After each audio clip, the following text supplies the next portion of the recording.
dum dum.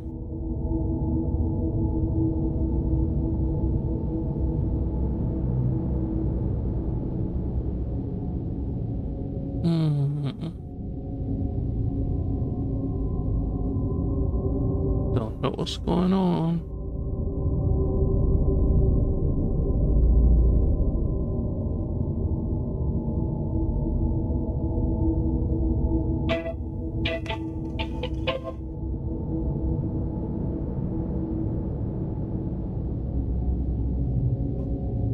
What's going on? Yay, it works! Welcome, welcome.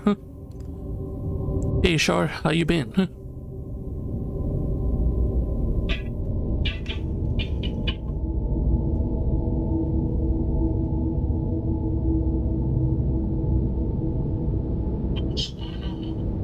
Yay, it works! Welcome, welcome. Hey, Shar, how you been?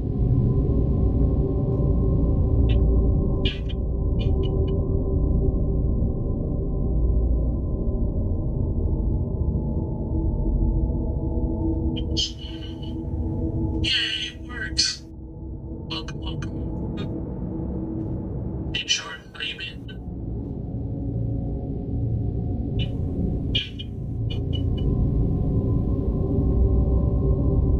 Let me go ahead and turn off the volume of my phone. I apologize about that. That should fix that issue on that end of the repeat.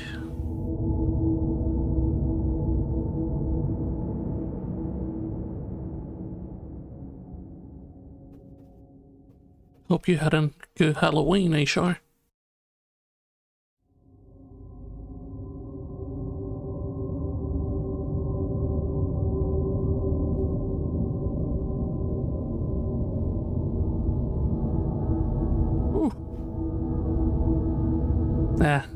I hear you on that one.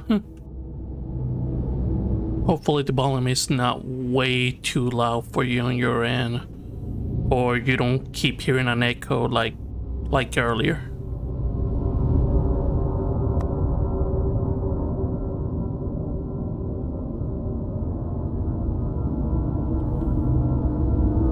My Halloween was pretty much okay. Just enjoyed it. Kiddo dressed up. I sort of dressed up for a bit. And we just chill. That's pretty much it.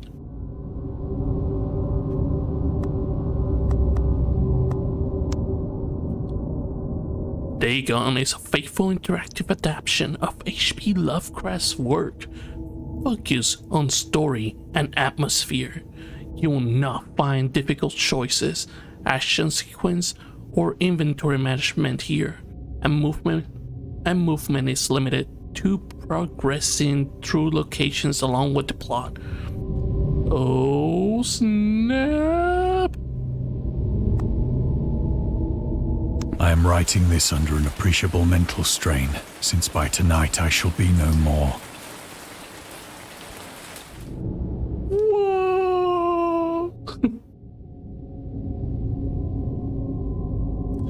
Yeah, and that was the best part, just relaxing at home, chilling.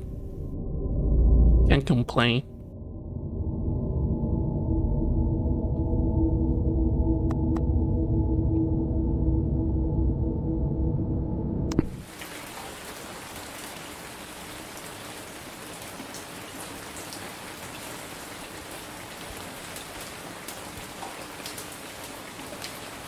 Ooh. Penniless, and at the end of my supply of the drug which alone makes life endurable, I can bear the torture no longer, and shall cast myself from this garret window into the squalid street below. Do not think from my slavery to morphine that I am a weakling or a degenerate. Wow. When you have read these hastily scrawled pages, you may guess, though never fully realize, why it is that I must have forgetfulness or death.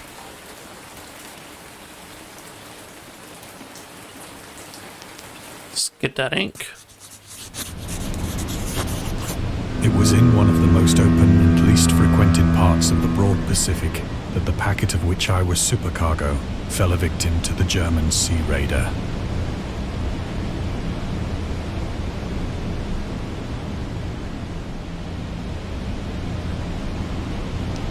Ooh.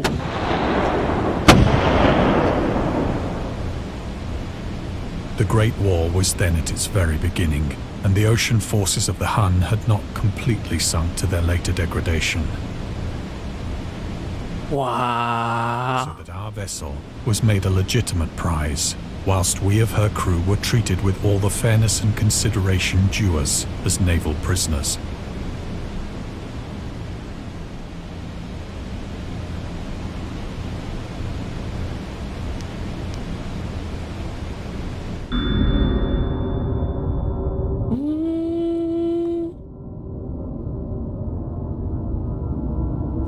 Oh, snap.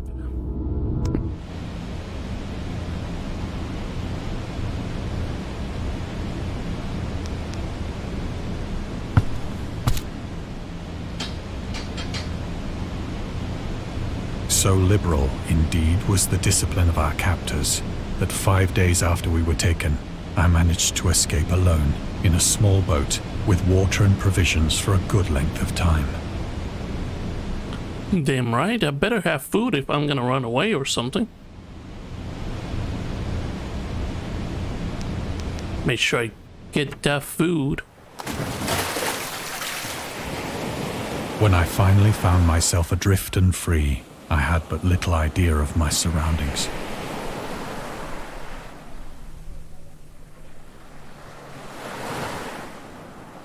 Oh, that's a nice view over there. Never a competent navigator, I could only guess vaguely by the sun and stars that I was somewhat south of the equator.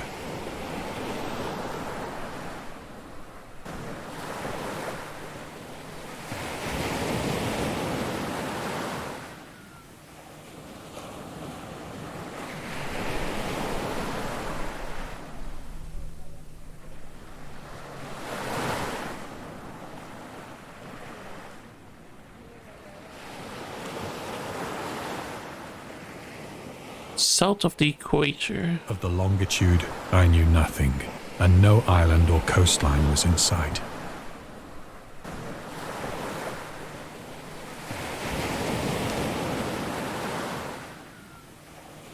The weather kept fair, and for uncounted days I drifted aimlessly beneath the scorching sun, waiting either for some passing ship or to be cast on the shores of some habitable land.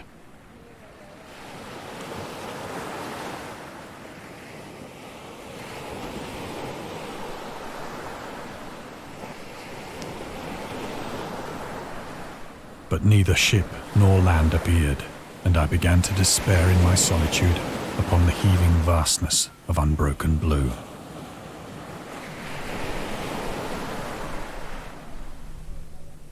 The change happened whilst I slept. Its details I shall never know, Whoa.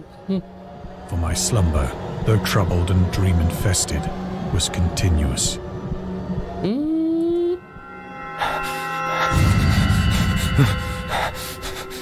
Holy crap!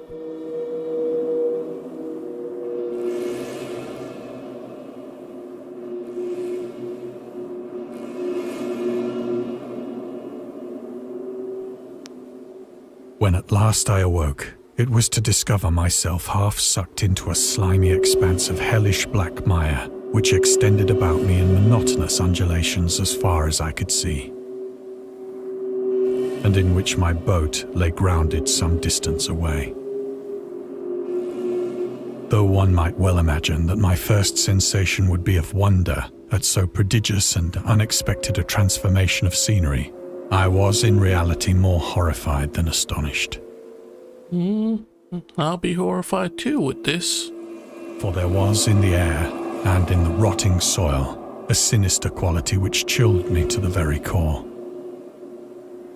The region was putrid with the carcasses of decaying fish and of other less describable things which I saw protruding from the nasty mud of the unending plain. Perhaps I should not hope to convey in mere words the unutterable hideousness that can dwell in absolute silence and barren immensity. There was nothing within hearing and nothing in sight save a vast reach of black slime. Yet the very completeness of the stillness and the homogeneity of the landscape oppressed me with a nauseating fear.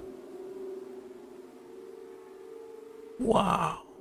The sun was blazing down from a sky which seemed to me almost black in its cloudless cruelty, as though reflecting the inky marsh beneath my feet.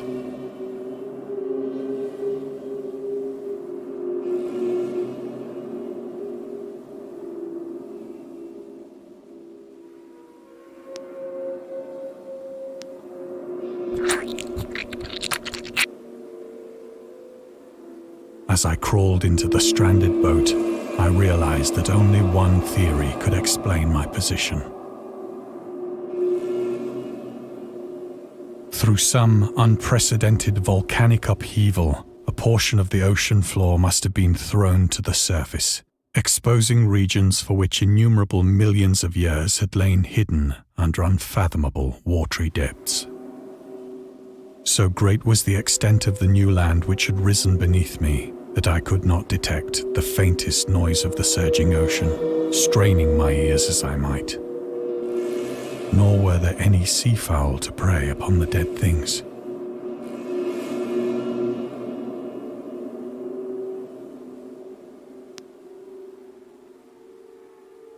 For several hours I sat thinking or brooding in the boat, which lay upon its side and afforded a slight shade as the sun moved across the heavens.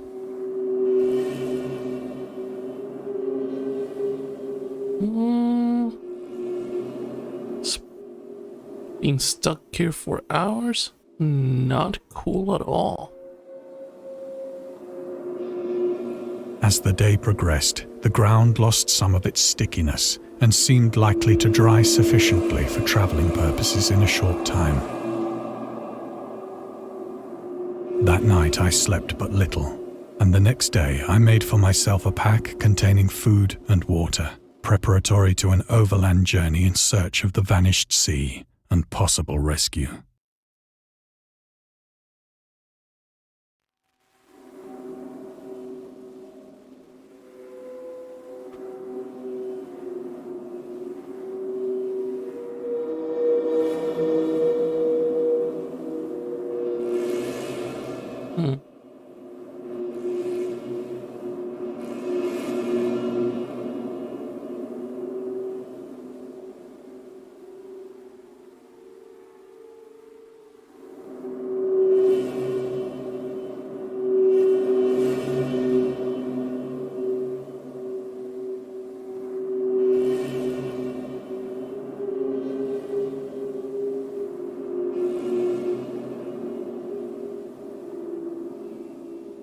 One second.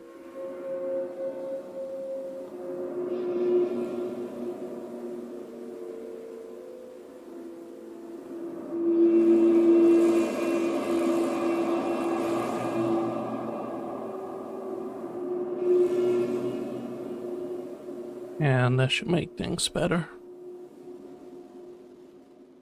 It's not so bad on there. It's not so bad on the GPU. I should have thought about this.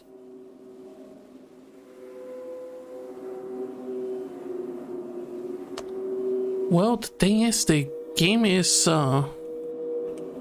think of it like an graphic narration. You click on things, somebody reads it to you, and you're actually seeing. You're actually seeing what the character would have seen on the story, which so far is superb. Considering this is a free game, I give it high props.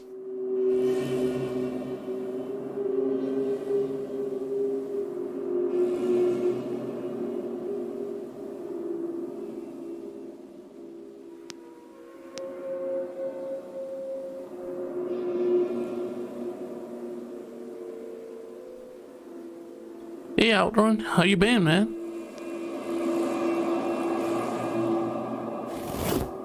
thank you for joining. On the third morning, I found the soil dry enough to walk upon with ease. The odor of the fish was maddening, but I was too much concerned with graver things to mind so slight an evil, and set out boldly for an unknown goal.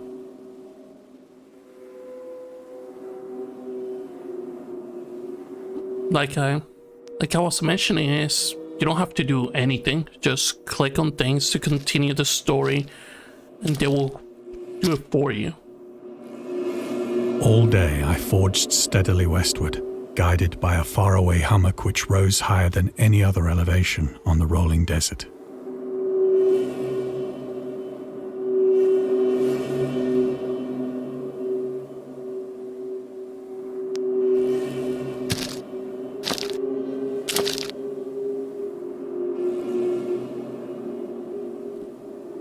Things look very creepy. All of them. Ooh.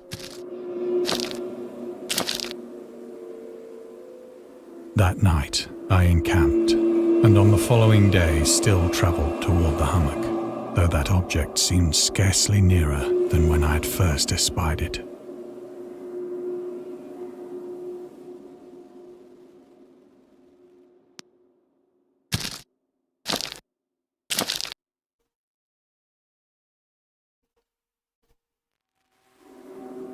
By the fourth evening, I attained the base of the mound, which turned out to be much higher than it had appeared from a distance.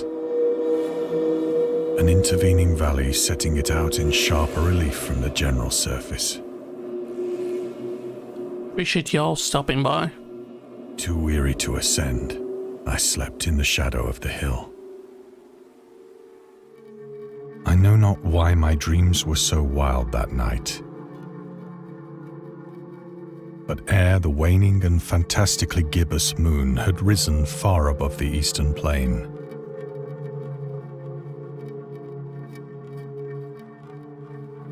I was awake in a cold perspiration, determined to sleep no more. Such visions as I had experienced were too much for me to endure again.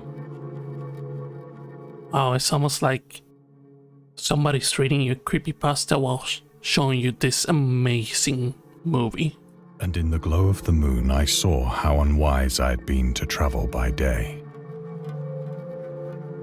Without the glare of the parching sun, my journey would have cost me less energy. Dylan, welcome, welcome, welcome. Appreciate you stopping by. Indeed, I now felt quite able to perform the ascent which had deterred me at sunset. Picking up my pack, I started for the crest of the eminence. Let's get that backpack. I have said that the unbroken monotony of the rolling plain was a source of vague horror to me. Oh, it is My horror creepy. was greater when I gained the summit of the mound and looked down the other side into an immeasurable pit or canyon. And that voice acting on from the narrator's point is wow, amazing. Whose black recesses the moon had not yet soared high enough to illumine. I felt myself on the edge of the world, peering over the rim into a fathomless chaos of eternal night. Through my terror ran curious reminiscences of Paradise Lost and of Satan's hideous climb through the unfashioned realms of darkness. Ooh. As the moon climbed higher in the sky, I began to see that the slopes of the valley were not quite so perpendicular as I had imagined. Nope.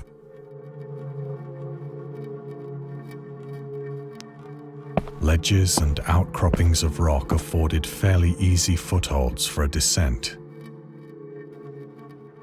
whilst after a drop of only a few hundred feet, the declivity became very gradual. If you want to experience the game yourself after the stream, and you could just go to which I cannot Steam and get this game for free. I scrambled with difficulty down the rocks and stood on the gentler slope beneath, gazing into the Stygian deeps where no light had yet penetrated. All at once, my attention was captured by a vast and singular object on the opposite slope, which rose steeply Whoa, about 100 Diddy! yards ahead of me. Welcome, Diddy. Thank you for joining us here. An object that gleamed whitely in the newly bestowed rays of the ascending moon.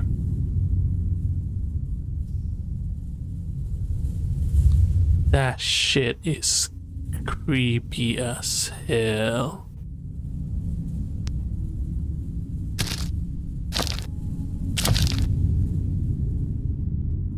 That it was merely a gigantic piece of stone, I soon assured myself.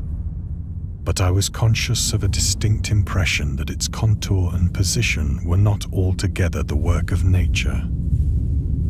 A closer scrutiny filled me with sensations I cannot express. For despite its enormous magnitude, and its position in an abyss which had yawned at the bottom of the sea since the world was young, I perceived beyond a doubt that the strange object was a well-shaped monolith, whose massive bulk had known the workmanship and perhaps the worship of living and thinking creatures. Dazed and frightened, yet not without a certain thrill of the scientist's or archaeologist's delight, I examined my surroundings more closely. Oh, I do not want to semi my surroundings with this creepy shit around me. Nope. Huh.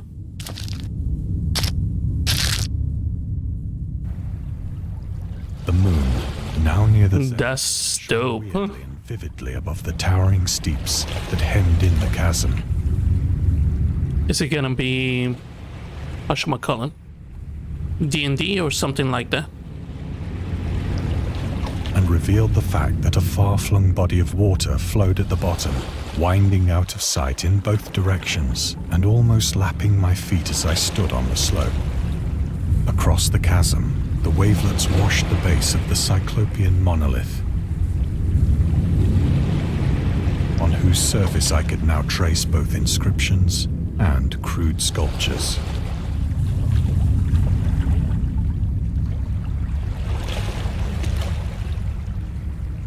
Ooh. Apocalypse World.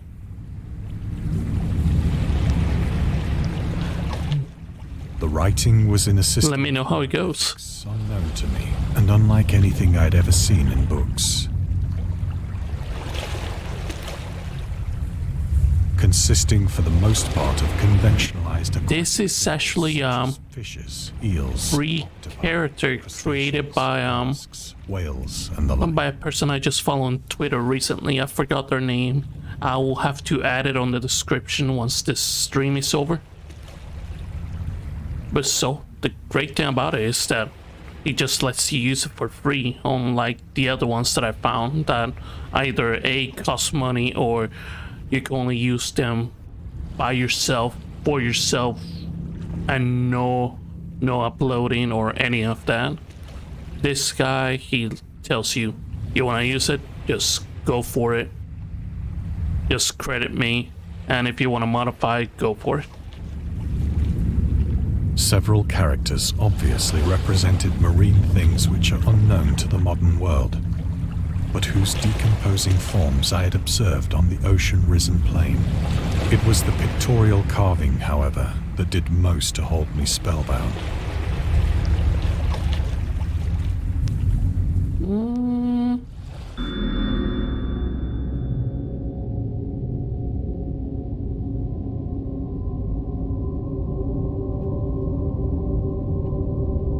Oh, sure. Even go in depth with this lore. Plainly visible across the intervening water, on account of their enormous size, were an array of bas-reliefs whose subjects would have excited the envy of a doré. And Also, this character that you see is the most safe.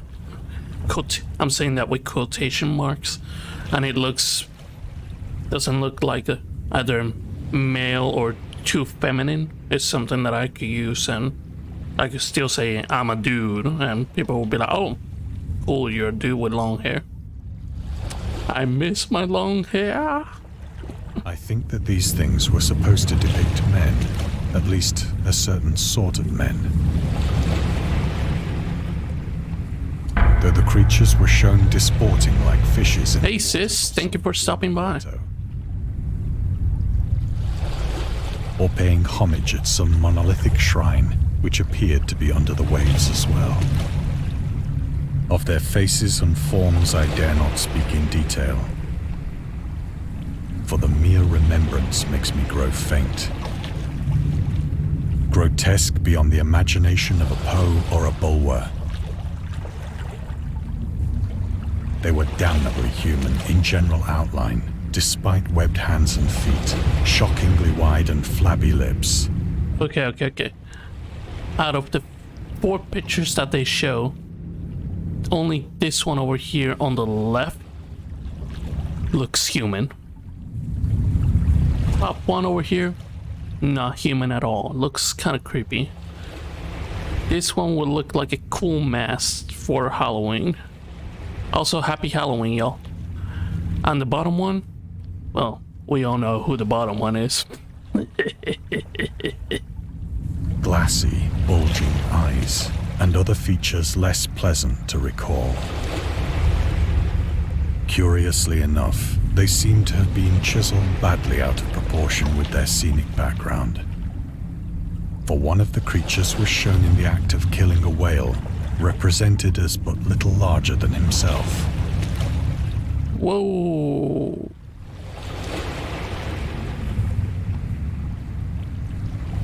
Okay. This creeps me out over here. That guy over here creeps me out. Not that long ago, I just saw TikTok of a thing that looks like that supposedly they saw next to a submarine. Oh, this is creeping me out. I remarked, as I say, their grotesqueness and strange size. But in a moment decided that they were merely the imaginary gods of some primitive fishing or seafaring tribe.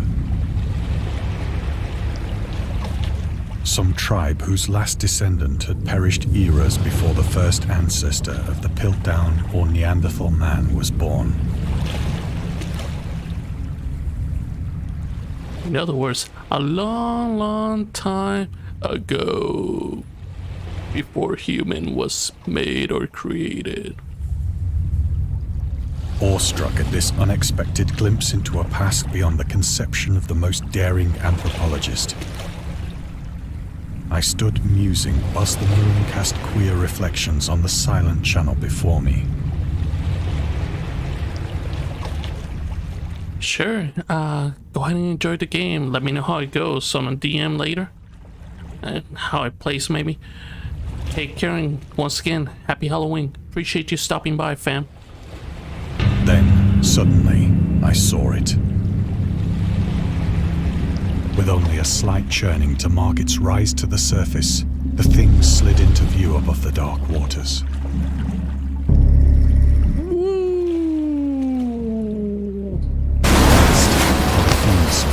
Loathsome, it darted like a stupendous monster of nightmares to the monolith, about which it flung its gigantic scaly arms, while it bowed its hideous head and gave vent to certain measured sounds. Mad then. I would have gone mad. Of my frantic ascent of the slope and cliff, and of my delirious journey back to the stranded boat, I remember little.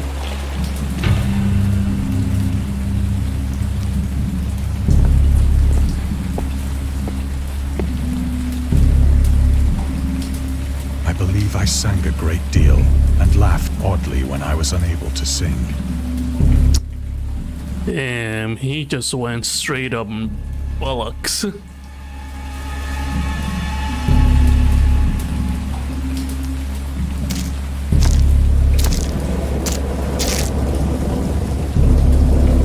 I have indistinct recollections of a great storm sometime after I reached the boat. At any rate, I know that I heard pearls of thunder and other tones which nature utters only in her wildest moods.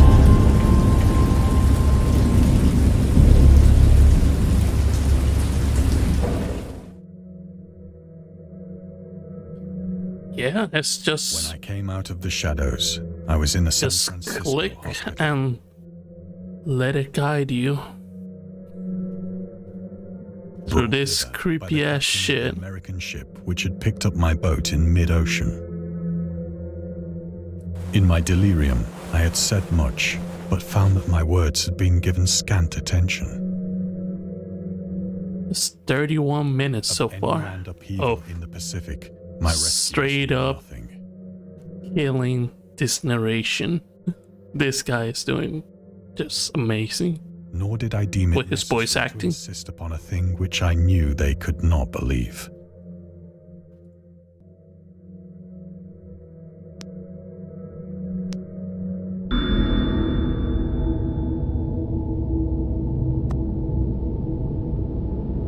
Ooh.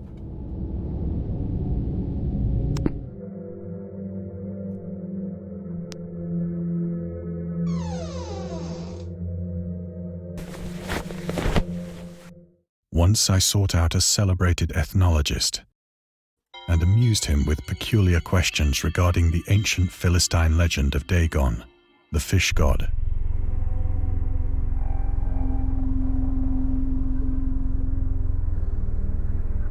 Ooh. Okay. So it says Dagon, and next to it says Dagon. So which one is the right way of pronouncing it? Oh, so it's base of the Philippines. Whoa. I need to have a certain long conversation with a certain someone after this game.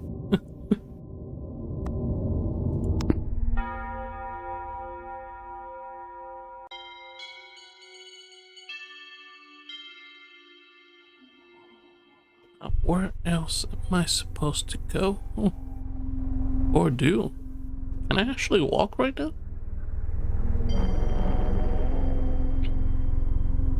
Ah, there it is.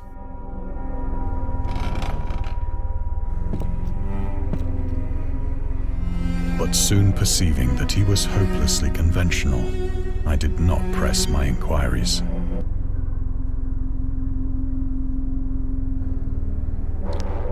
Oh, snap, the Necronomicon.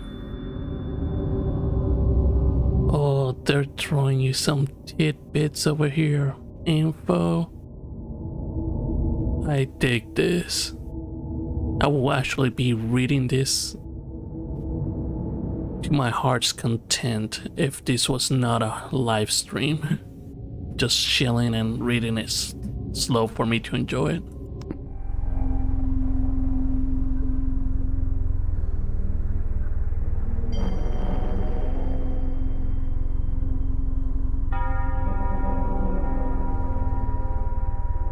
There we go.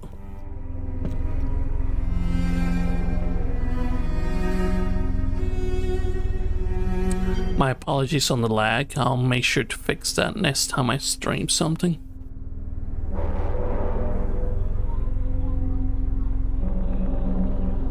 Okay, you have me walk all the way here and there's nothing.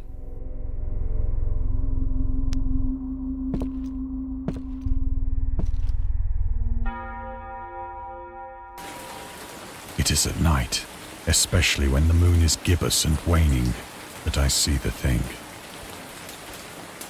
I tried morphine, Oh shit, that's why he was doing the... but the drug has given only transient surcease. and has drawn me into its clutches as a hopeless slave. So now I am to end it all, having written a full account for the information or the contemptuous amusement of my fellow men.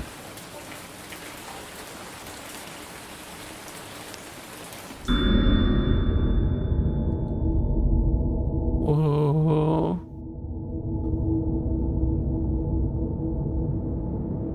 Huh.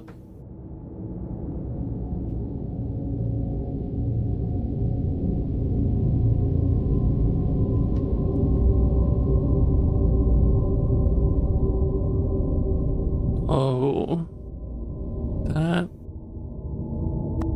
awesome over here.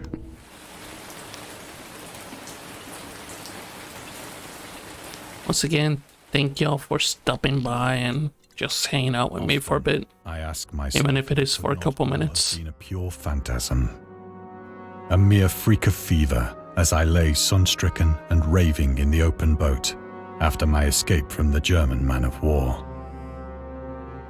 This I ask myself, but ever does there come before me a hideously vivid vision in reply.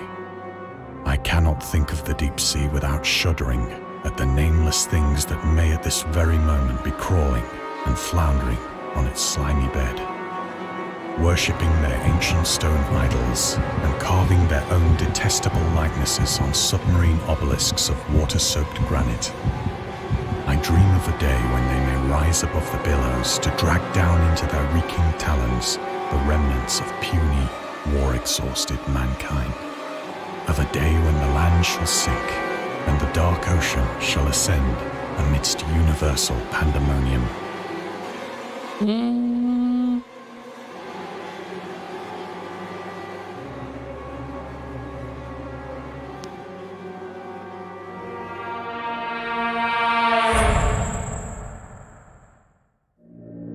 The end is near. I hear a noise at the door, as of some immense slippery body lumbering against it. Whoa.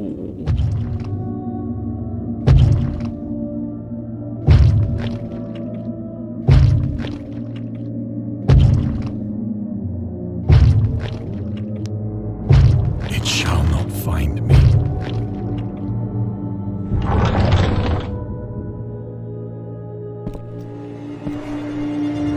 God, that hand!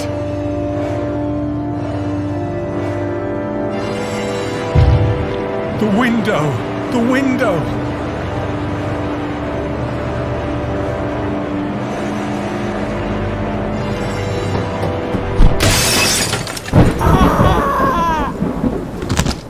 Oh, snap.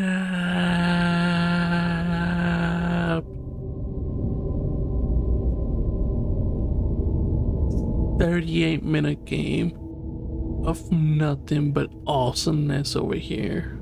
I just wish the stream was better so y'all can enjoy it as much as I did. Wow, they also got DLCs. Whew. I'll get that some other time, but so far, that's the end.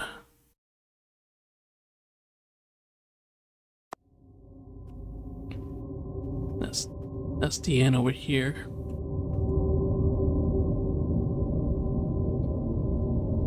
Thank you very, very much for stopping by. Matt Shatter, Stis / Sarasted, Ashar, and let's not forget Outrun. Thank you once again for stopping by. Have a happy Halloween and stay safe. And like always, I see y'all on the wasteland.